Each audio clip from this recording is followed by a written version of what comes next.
Hey, hey, hey, what's up, good people? Welcome to another Relationship Thursday. What's going on? What's up, YouTube? What's up, Facebook? We can give y'all a chance to come in this evening.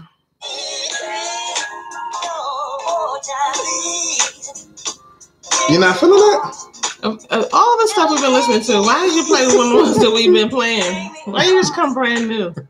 We're just gonna roll with this tonight, y'all. What's up, y'all? What's up? All right, guys, welcome. My name is Yana Ma'at, and they're gonna block our video. They might not block it, boo. No, we're not gonna do that. We're not gonna roll with that. No, okay. All right. Well, you be telling me that all the time. Yeah. You can't have words and all of that. Mm-hmm. So, welcome for those who will come on. I see you coming into the room. What's up, family? We see you on Facebook and on YouTube. My name is Yana Ma'at. This is my fabulous, amazing husband, Aigize Ma'at. And tonight we are going to be talking to you about some real good stuff. But you know what we want y'all to do? We want you to let us know where you are watching from, where you're coming from. I see Stephanie and Anthony Gray. What's up, Anthony? Anthony said, yo. I see you, Bruce. And what's up, Bruce? What's up, Anthony? Fine 29, real spit. What's up, Shell? What's up, Brian, bro? What's good? We got some music coming, baby. All right, just because I don't even know what that is. Yeah, go ahead and I don't need any music. You don't need any music? You good? No, I'm just saying, like, I don't understand your choices tonight, but my choices are perfectly fine. I don't know about your choices. What are we talking about tonight? For those, again, who are just joining us, we are licensed therapists. We are a married couple. We have children. We have struggles. We have our strengths. We try to do the best that we can, doing what we've come to do, what we feel purpose to do, and what we feel called to do, which is to speak life to couples and to families and, you know, trying to focus on the things that matter in life and not getting caught up. Mm-hmm. So that's what we feel called to do. And that's what we're here doing every Thursday, just rapping with you. And the folks who are on here, y'all be giving some good knowledge. Yes, good knowledge. And y'all drop good some energy. Good dimes. Jules. So I see Pam Wilson in the house. Thank you, Pam, representing North Carolina. Yvette over here. Tampa, Florida in the house. I see Shayla. Sharice. I see Shawana. Sharice Henry. Hello, Sharice. Tyson DeVoe. Oh, yes, representing Compton, California in the house. And Anthony is a new listener this evening. So we're happy to have you. What are we talking about tonight, honey? Go ahead and let them know. We're talking about infidelity, y'all. Mm-hmm. We're talking about infidelity. We're talking about stepping out on your spouse, stepping out on your partner, doing things that you don't necessarily need to be doing in your relationship. And why are we discussing this? This thing is rampant, y'all. It really is. It's something that's serious in relationships, something that needs to be addressed, something that definitely needs to be taken a look at because it's making relationships go haywire. It's making relationships end, dissolve, and just really putting relationships in a bad space. And so my wife and I, she mentioned, we're both licensed therapists, so we do this work, so we see it all the time. Mm-hmm. We see it all the time, and what we encourage is that even if you experience of infidelity, it doesn't necessarily mean the end. And so tonight's live stream, y'all, we're going to be focused on at least giving you some signs, some things that you can look out for to pretty much safeguard your relationship, because there's some things, some cues that you want to be paying attention to that I got, like kind of similar to like what I got right here. Loving a bow. So we're giving you 6. Yeah, we're giving you, what are we giving?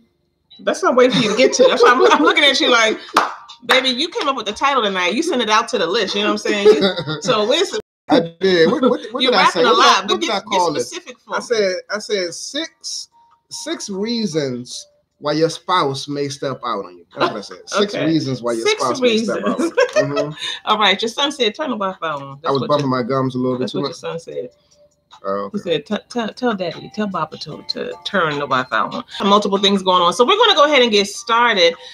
Yes, please share so kind, because I think that this is important.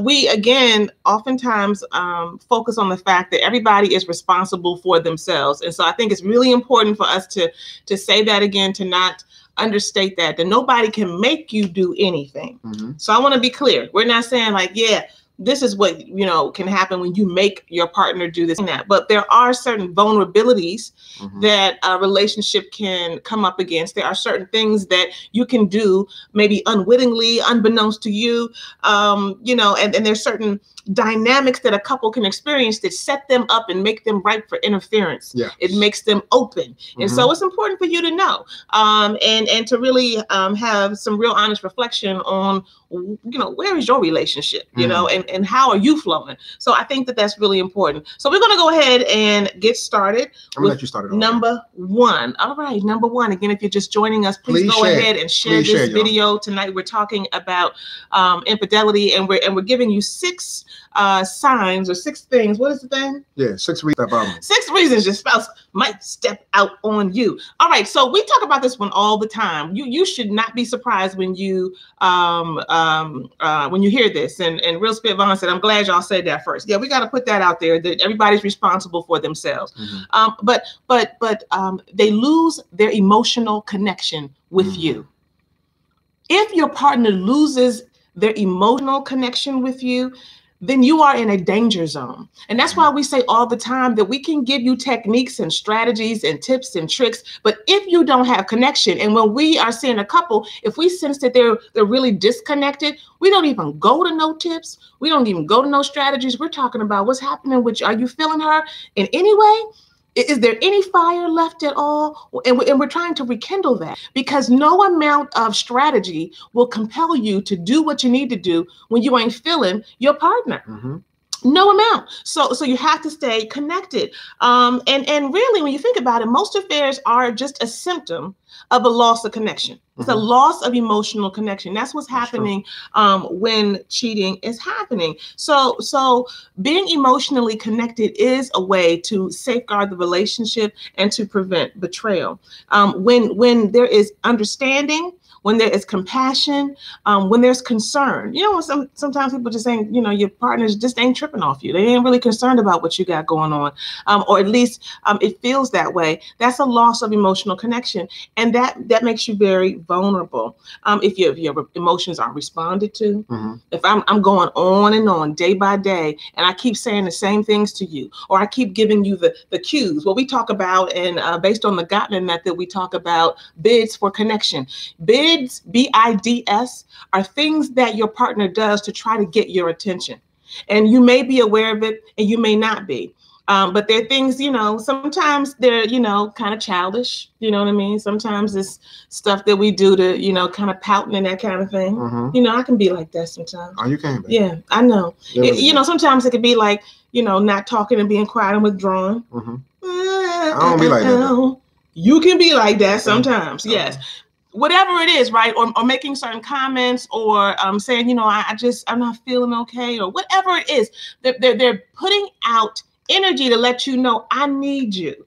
I need some energy from you. And when we don't give it, and we get into a perpetual spot where that's happening all the time, guess what? Your relationship is in danger, and your partner might step out on you. Matter of fact, how many times do you hear that people say, like, well, I wasn't getting any attention at home, and I ain't feel like I was, being heard, and yes, you are responsible for yourself. We're going to say that throughout this live stream tonight, but I have to say that again, that's one of the number one things, the number one reasons that people step out. So keep your emotional connection game up. I like your shirt, baby. Oh, you do? You like my shirt? Can y'all see my shirt? I love my husband. Can y'all see me on Facebook? I love my husband. I mean, yeah. So that's number one. That's number one. Even that in and of itself is an act that it just reinforces the importance and the value of the relationship to you and also to me. And so stuff like that, it keeps the emotional game tight. And so what I also want to say about the whole emotional piece is that, it's a misrepresentation. I'm sorry, y'all. I just finished working out. And so it's what are you doing? And then you wiping it on me, wiping on you. I'm just trying to help you out. So there's a misrepresentation and a misunderstanding when it comes to just this whole emotion. It's guys that want to be loved, that want to be nurtured, that want to be tended, want to be tended to as well. And so, if you find yourself in a space where you're thinking that it's just me, you know, the truth of the matter is that it's probably a man who wants some attention, some affection, some love, some connection as well. And so you can't think that just because you have a need, your partner does not have a need as well. You know, more than likely he's wanting the same thing. He just might want it a little bit differently. But again, you know, it's something that he probably wants as well. And so that emotional connection is really real, y'all. If that's not there, then it definitely might be a reason why your spouse may step out. So moving on to number two. Okay, if you're just joining us, 6 reasons that your partner might step out on you and you need to be mindful of and pay attention to. So, babe, what do you suppose might happen? What do you suppose might happen if there is a lack of emotional connection and that's going on for a while and you're not getting your emotional needs met at home? What do you suppose might happen if, like, say, at work or at the gym or whatever, you know, you're having just like honest, you know, consistent conversation, you know, and it's really honest. It's not coming from a place of, you know, doing anything shady, but you're able to talk to somebody and get some attention from somebody else. What do you suppose might happen? I mean, essentially, you're oozing thirstiness. What? You really are. I mean, you're oozing thirstiness. Say it like that. So, no, I mean, that's real. You know, what you're looking for. I wasn't going that route. I know what route you're going in, but what I'm saying is that, like, I mean, people can pick up on when you're desperate, when you're needy, when you're looking for attention, especially guys and even women as well, can pick up on that thing. And so what happens is that if you find yourself in a space when you're not getting certain needs met at home, you have a tendency to lend a little bit longer of an ear, to converse just a little bit longer with somebody that might be at the office, somebody that might be at the gym, somebody that might be at the coffee shop. And so what ends up happening is that these outside relationships start to develop further than what they need to. Yeah, and so you're not able to maintain perspective and have a healthy boundary in a relationship. And again, you're starting to engage unnecessarily more than you need to, which leads to an intensified connection with somebody else. So the friendship may possibly turn into something different based off of the fact that you're desperate, you're starving, you're thirsty for attention, for affection in your relationship. And so you're going to get it somewhere. You're going to get it somewhere. A friendship that turns into something more. And you know, what my husband said is that, you know, people can detect thirstiness. But here, let me tell you something. Here's the thing right here, though. Yeah, a lot of times, and my husband, and I think, you know, guys a lot of time put that out there. Like a dude knows if, you know, you're kind of in a vulnerable space and you might not see it, but, you know, we know what guys do. I've heard you say that kind of stuff, right? Oh, yeah. But here's the thing. I mean, women do the same thing. Yeah, women do the same thing. But I've heard you say, you be talking about guys. But here's the thing. Dudes are what if they're two thirsty people? Not just that somebody been and trying to get you open and take advantage of you. You know, that's actually when it becomes very difficult for people, because people can actually have a genuine connection with another person based on needs that are not getting met at home. You know what I'm saying? And so when that happens, right now, the two of you all are connected in a way that you should not be, you know, and Fine 29 said it. She says it usually starts from conversation that cross major boundaries. Yeah. And guess what? Our boundaries start to get a little more loose when the boundaries in the home and you're not doing your job in the home, right? And that gets loose. So so whatever's happening inside the home is reflected on the outside. Yeah. So you have to pay attention to the fact that friendships and innocent kinds of relationships, professional and otherwise, can start to go awry. And that oftentimes can lead to an affair. And there's a tendency to excuse those types of relationships, to minimize them. Yeah, because I mean, you know, not make them seem as significant as they are. You know, I think I said one time before that the shackles of habit are too loose when they're going on to feel them, but too sturdy and too firm to take them off when you actually realize that they're there. And so when it comes to infidelity, I said the shackles of habit are too loose to feel them when they're going on. So you really don't know when it's happening, but when it's actually on there, they're so sturdy. The shackles of habit, yes, are too loose. Go ahead to feel them when they're going on. You following me? Yes. Okay, but then once they're on, they're too sturdy to get them off. Okay.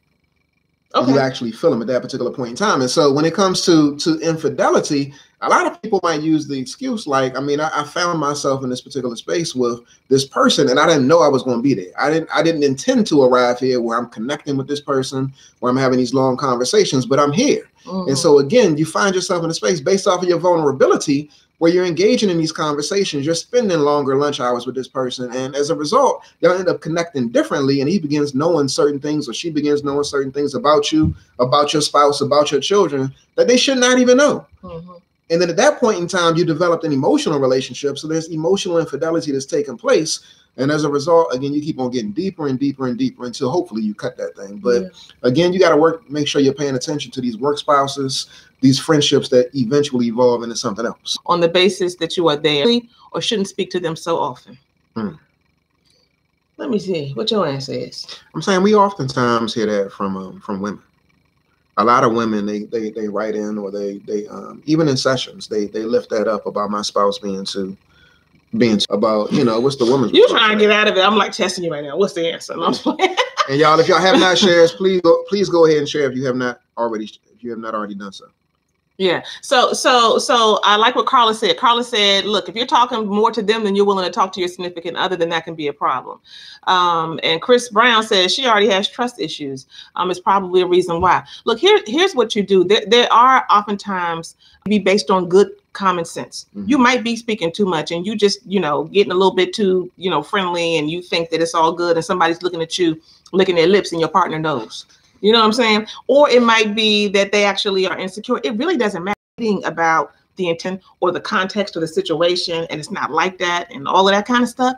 Here's the bottom line. This requires discipline, and it requires you elevating the relationship and making the relationship come first. And sometimes it's difficult. But if your partner is uncomfortable and this is involving another person who they think is, you know, or you're just doing this with people in general, then you just need to respect that. Mm-hmm. You need to step back. Mm-hmm. Like, you know, now I'm not talking about extreme stuff, right? I'm not talking about like, don't talk to any man when you leave the house, period. You know what I'm saying? Mm-hmm. The man at the grocery store is like, how you doing? Like, I can't speak. I'm not talking about that. But what I'm saying is that generally speaking, you should be elevating and uplifting your partner's concerns, particularly when it comes to other folks. When you do that, what you do is you indicate, first of all, your voice and your concerns and your heart are what you know, taking us to a whole nother level. But you can communicate your concern and respect their feelings. Mm-hmm. And even if you have to negotiate every day, and we all working on a project together, you know, it's all kind of variables that can get in the mix. You still do off the top, because then you demonstrate for that person. Yeah. That this is my priority. Mm-hmm. And Fire 29 said it. This is my priority. Mm-hmm. Priorities.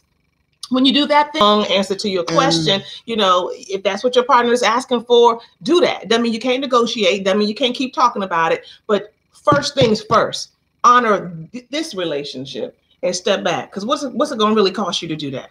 And so, you know, I'm going to give the not so popular answer.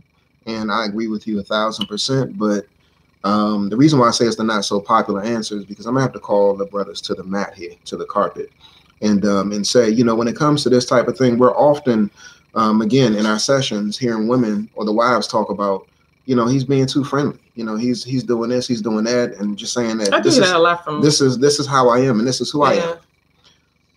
Dudes know what they're doing. Oh, y'all do. I'm gonna say we do. You know, I'm gonna put myself in that category. I'm a guy, so I know, and I know when I'm engaging guys in session that. It's a guy. You just know. Like, stop playing the games. Just trying to see what's up. You know, when you're trying to, you know, just figure out what the deal. You're just being. Bruce said, "Yes, we do." Dudes know, we know, and we're paying attention. And so, women, I want y'all to know the dudes are paying attention too. So, okay. Well, I think he made that pretty clear. So now all of y'all, you know, when your man is like, no, you know, it's not like that. I mean, like, you know, I'm just sociable. It's big enough to pay attention. I'm just, you know, I like to socialize. It's big enough to I'm a networker. I like to network. Brian Bro said the same. People know what they're doing. I mean, dudes know, and women know what they're doing too. Women know. I mean, y'all might be a little bit more conniving, manipulative, stereotype. That's what we're after. We want that thing. Mm-hmm. That's what we want. Women want Stephanie said, no, we don't. Yeah, I'm like, all right, Stephanie. I'm like, yes, right. Chris, sneaky. All right, y'all, moving. Can I say something? Contribute significantly to in your relationship behavior. All right, so falling for new love instead of recognizing lasting love. What do we mean by that? Falling for new love, new stuff. I'm going to be appropriate. I'm going to say some inappropriate stuff. New stuff instead of recognizing lasting. So let's stick with this whole thing of, and then like how you get there, right? Like you all are. I don't care if you all are going to stay together forever and ever. And can you, feel good and yummy? And that's why those who are serious about their relationship try to find ways to encourage and energy in your relationship all the time. But when you high school, it's the same thing. 45, y'all. Trust me, it doesn't change. That's the dynamic that happens. So you have to know, big babies. We're all big babies. We all have the. Gotta figure this out. I don't know what to do. Nah. Don't even go there.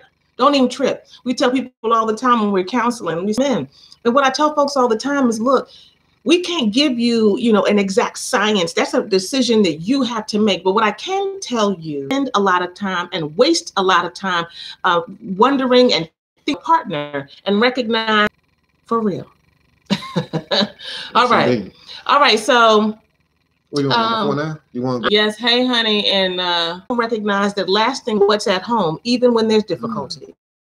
And that is something that people spend and waste a lot of time on. Yeah. All right. So I'm gonna use an analogy. Oh, you are? Yeah, okay. Yeah. The grass, y'all. Yeah. Make sure you, pull them weeds up and do all of that type of stuff. You can't be jealous of somebody else's stuff when you're not doing what you need to do to make sure yours is straight. All right. Number 4, y'all. Very quick. Mary Ainsworth was a pioneer researcher in the field of attachment theory. And she found that when mothers remain emotionally distant from their infants, children have attachments, insecure attachments with their parents.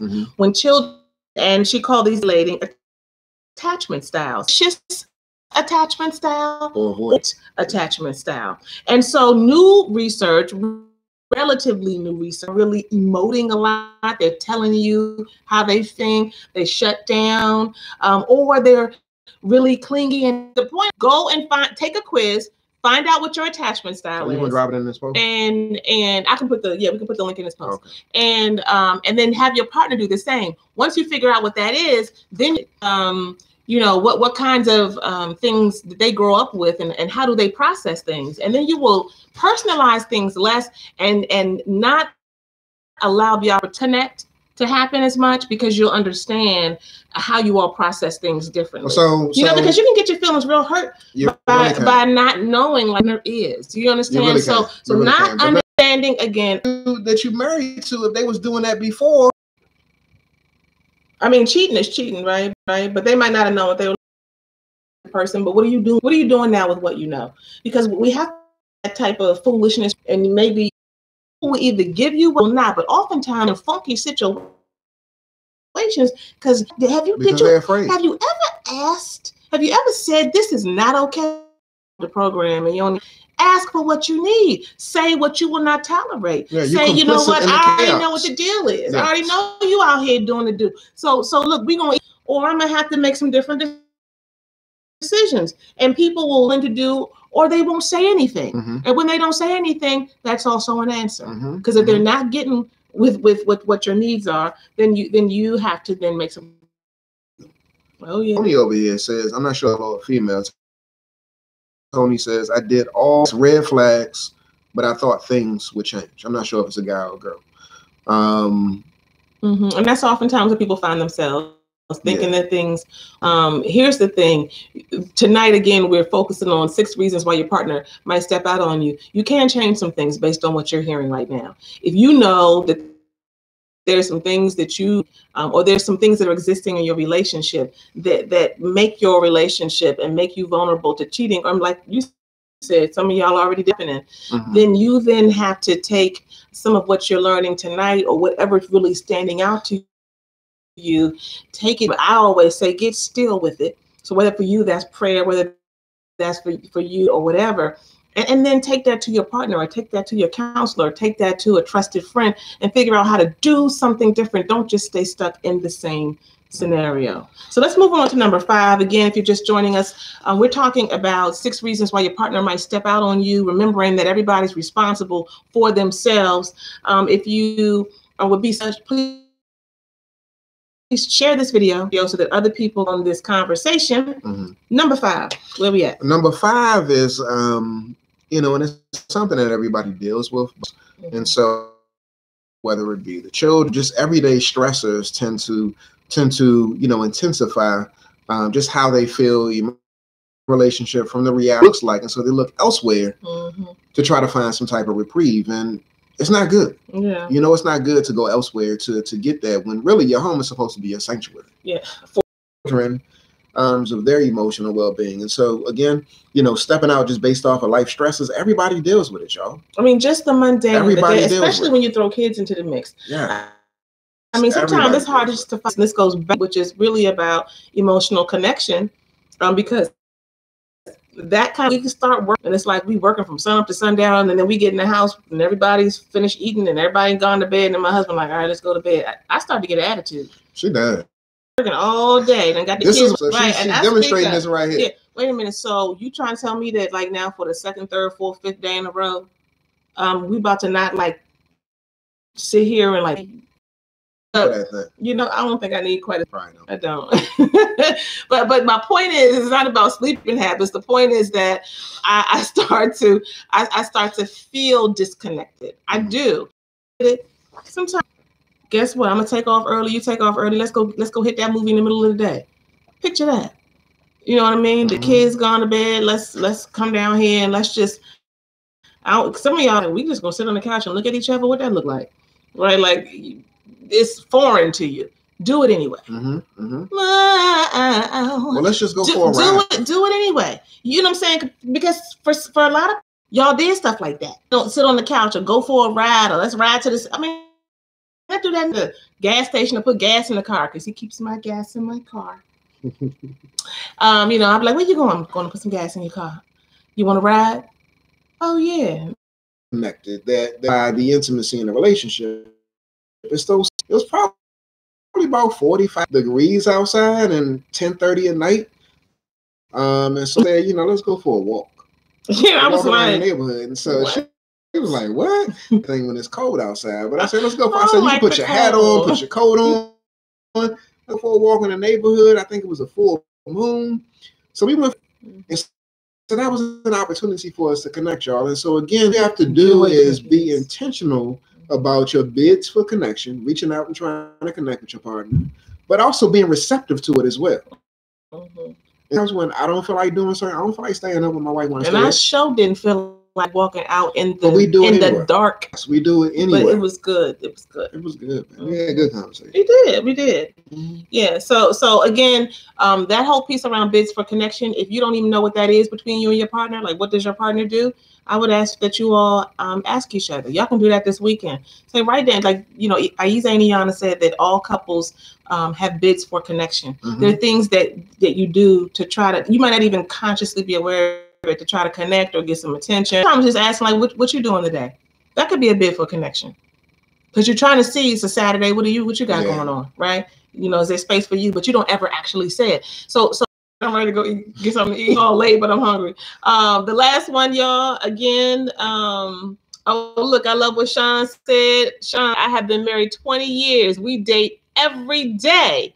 We date every friendships, or should trust kick in and we don't worry about it? Say it again. I ain't want to listen. So should we set boundaries regarding the friendships that they have?